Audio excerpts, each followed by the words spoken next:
It shot down a MiG-17 using a Sparrow missile like the one you see on the rack right in front of it. And shift to the right side, just let me pull slightly forward. There's a couple earlier Air Force interceptor type airplanes. They're both delta wing configuration. And when I say that, it means the shape of the wing is kind of a triangular shape. The best way to notice that is look at the shadow underneath the airplane. You kind of get a better idea. But the earlier model with the black nose here is the F-102 Delta Dagger.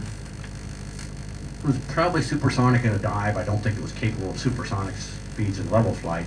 But later it was replaced by the F-106, the type with the white nose there. Definitely a supersonic aircraft. And both these types were flown by Air Defense Command, primarily patrolling the skies around North America during the bad days of the Cold War. Then back on the left, we've got some more Air Force fighters. The next two here are both Republic F-105 Thunder Chiefs. The nickname of the Thunder Chief, by the way, is the Thud, and that's not a derogatory term, it was just sort of an abbreviation the guys that flew it gave it. As we look at these two, the one with the shark mouth painted on the nose is the G model.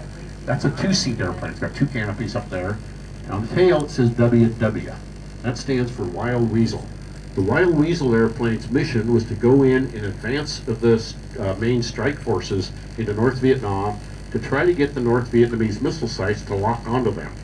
When that happened, they could fire an anti-radiation missile, they called it, back down the radar beam and hopefully blow the missile site up before they actually launched the missile. But they weren't always successful in doing that. Sometimes the missile was in the air before their weapon could catch up with it.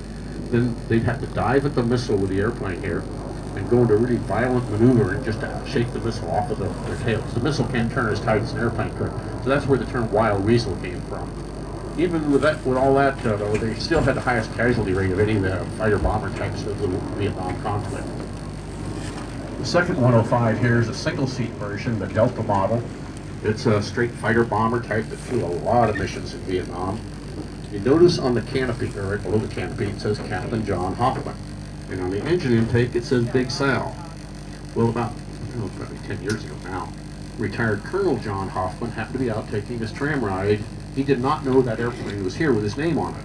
So he made some comment out loud.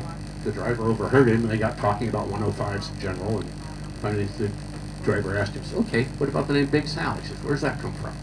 He said, "Well," he said, "I've had two loves in my life. That airplane, excuse me, allergy. And my little lady sitting next to me is my wife, Little Sal." So that's the origin of that name on that airplane. And back to the right side, pointed right at you here with looks like somebody stepped on the engine intake, is the F-100 Super Sabre. This is an Air Force aircraft. They were used as a fighter bomber in the early part of Vietnam War, probably throughout actually, but also they were used for what they called fast FAC. It was, that stands for a high-speed forward air control airplane instead of the low-speed, Cessna types they use sometimes. You notice that there's a